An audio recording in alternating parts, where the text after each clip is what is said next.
క్రీస్తునందున్న ప్రియులకు ప్రేమతో వందనాలు తెలియజేయుచున్నాను. మార్చి నెల 31వ తేదీ 2025. ఈరోజు దావీదు గారి ద్వారా దేవుడు మనతో మాట్లాడుతున్న మాట ఏమిటంటే, కీర్తన గ్రంథము 94వ కీర్తన 9వ చరణం.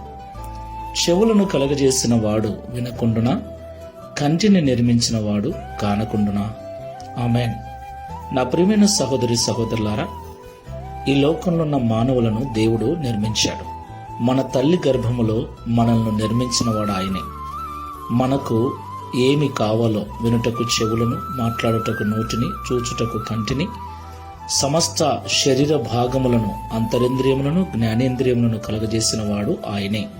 దేవునికి మహిమ కలుగును గాక. నా ప్రియులారా, వినుటకు చెవులను కలగజేసిన దేవుడు మన బాధలను, మన మొరను, మన ప్రార్థనను వినకుండా ఉంటాడా?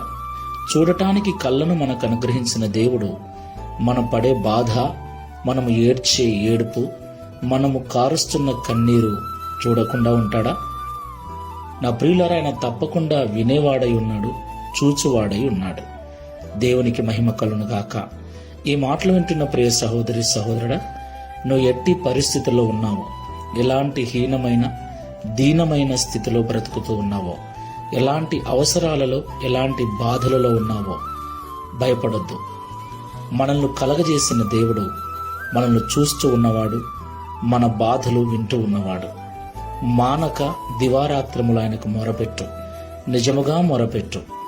ఒకరోజు నీ మొరకు తగిన జవాబును ఆయన అనుగ్రహిస్తాడు. నీ మొర విని నిన్ను విడిపిస్తాడు, నీ స్థితిగతులను మారుస్తాడు. ప్రార్థన చేసుకుందాం.